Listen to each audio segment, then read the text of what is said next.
எல்லாருக்கும் வணக்கம். இன்னைக்கு நம்ம செய்ய போகிற ரெசிபி என்னென்னு பார்த்தீங்கன்னா, இப்போதைக்கு பயங்கர ட்ரெண்டிங்காக போயிட்டுருக்கிற டால்கோனா காஃபி எப்படி செய்யணும் தான் பார்க்க போகிறோம். இது ரொம்பவே ஈஸி மெத்தட் தான். இந்த காஃபியே இருக்க கிட்ஸ்க்குலாம் செஞ்சு கொடுக்குறப்ப ரொம்பவே என்ஜாய் பண்ணி சாப்பிடுவாங்க. இப்போ இதை எப்படி செய்கிறதுன்னு பார்ப்போம். இதுக்காக நான் 2 ஸ்பூன் அளவுக்கு காப்பி தூள் எடுத்து வச்சுருக்கிறேன். இன்ஸ்டன்ட் காப்பி தூள் தான் எடுத்துக்கணும். அதே மாதிரி 2 ஸ்பூன் அளவுக்கு சர்க்கரை எடுத்து வச்சுருக்கேன். ரெண்டுமே ஈக்குவல் ரேஷியோவில் தான் நம்ம சேர்த்துக்க போகிறோம். இந்த மாதிரி ஈக்குவல் ரேஷியோவில் எடுத்துக்கிறப்ப தான் டால்கோனா காஃபி பர்ஃபெக்டாக ரெடி ஆகும். டால்கோனா காஃபி பிளெண்ட் பண்ணுறதுக்காக ஒரு பாத்திரம் எடுத்துருக்கேன்.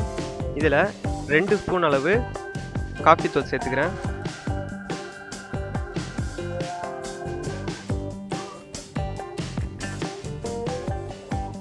அதே மாதிரி 2 ஸ்பூன் அளவு சர்க்கரை.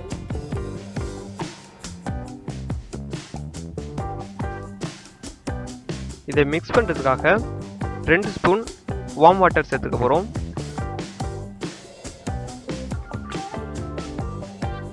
வாட்டர் அதிகமாக சூடாகலாம் இல்லை, ஒரு மீடியமான அளவு சூடாக இருந்தாலே போதும். இதுவும் ஈக்குவலாக 2 ஸ்பூன் அளவு சேர்த்துக்கணும். இதை பிளெண்ட் பண்ணுறதுக்காக நான் பிளெண்டர்லாம் யூஸ் பண்ண போகிறதில்ல, ஸ்பூனில் தான் பிளெண்ட் பண்ண போகிறேன்.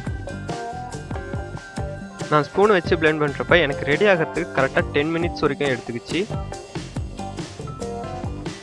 இப்போ பார்த்தீங்கன்னா திக் ப்ரௌனாக இருக்குது. இது லைட் ப்ரௌனாக வர வரைக்கும் நல்லா பிளெண்ட் பண்ணிக்கிட்டே இருக்கணும்.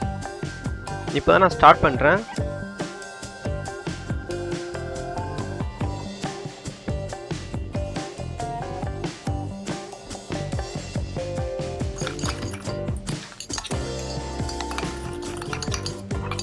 ஸ்டார்ட் பண்ணி கொஞ்ச நேரத்துலேயே கலர் சேஞ்ச் ஆக ஆரம்பிக்குது.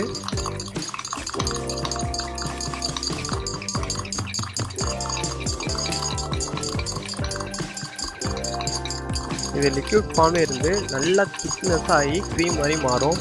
அது வரைக்கும் பிளெண்ட் பண்ணணும்.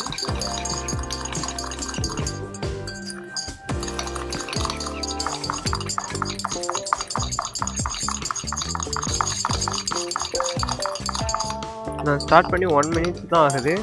இப்போ கூட பார்த்தீங்கன்னா ஒரு திக்னஸாக மாறி இருக்கு. 5 மினிட்ஸ் வரைக்கும் நான் விடாமல் நல்லா பிளெண்ட் பண்ணிட்டு தான் இருந்தேன். 5 மினிட்ஸ்லேயே எப்படி மாறி இருக்குன்னு பாருங்கள். இது ஒரு மாதிரி நல்லா க்ரீமியாக வந்திருக்கு.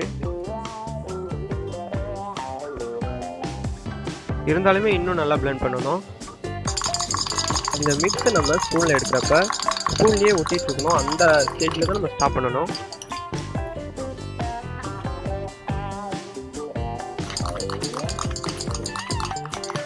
பிளெண்ட் பண்ண அதோட திக்னஸ் அதிகமாகிட்டே இருக்குது. இப்போ 7 மினிட்ஸ்லேயே நல்ல திக்னஸ் ஆகிருக்கு.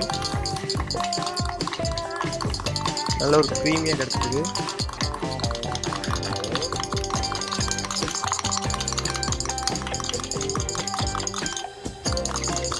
இப்போ கரெக்டாக 10 மினிட்ஸ் ஆகிடுச்சு. நம்ம இதோட ஸ்டாப் பண்ணிக்கலாம். இப்போ கரெக்டான ஸ்டேஜில் நல்லா க்ரீமியாக வந்திருக்கு.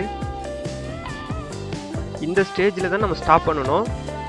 இது வந்து நம்ம ஸ்பூனில் எடுக்கிறப்ப ஐஸ்கிரீம் மாதிரி நல்லா ஸ்பூன்லேயே நிற்கிது. இப்போ இந்த மிக்ஸை நம்ம மில்கில் சேர்க்க போகிறோம். அதுக்காக ஒரு ஜாரில் நான் சில் மில்க் எடுத்து வச்சுருக்கேன். சில் மில்க், ஹாட் மில்க் ரெண்டுத்துலையுமே செய்யலாம். இருந்தாலும் இந்த சம்மர் சீசனுக்காக சில் மில்கில் செஞ்சுருக்கேன். இப்போ இந்த க்ரீமை அப்படியே அது மேலே நம்ம போட போகிறோம். அவ்வளோதான். 70% மில்க் இருக்கிற ஜாருக்கு 30% க்ரீம் ஆட் பண்ணணும். இந்த க்ரீம் வந்து மில்க்குள்ளே போகாது, மேலேயே நிற்கும்.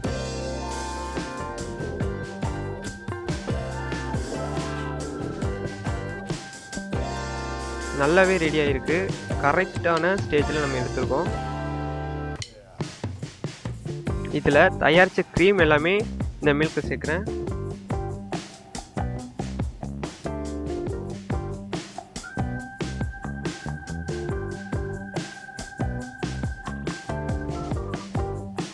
அவ்வளோதாங்க. ரொம்ப டேஸ்டியான டால்கோனா காஃபி எப்படி செய்யுதுன்னு பார்த்தோம். இந்த மாதிரி நீங்கள் செஞ்சு தரப்ப வீட்டில் இருக்க சின்ன பசங்களிலிருந்து பெரியவங்க வரைக்கும் எல்லாருமே விரும்பி சாப்பிடுவாங்க. கண்டிப்பாக எல்லாருமே வீட்டில் ட்ரை பண்ணி பாருங்கள். எப்படி வந்துச்சுன்றதை கமெண்டில் சொல்லுங்கள். அவ்வளோதாங்க. இந்த வீடியோ பிடிச்சிருந்தா லைக் பண்ணி சப்போர்ட் பண்ணுங்கள். உங்கள் ஃப்ரெண்ட் எல்லாருக்கும் ஷேர் பண்ணுங்கள். மறக்காமல் தமிழன் சமையல் சேனலை சப்ஸ்கிரைப் பண்ணிக்கோங்க. இன்னும் நிறையா வீடியோ காத்துட்ருக்கு. தேங்க்யூ ஃபார் வாட்சிங். பாய்.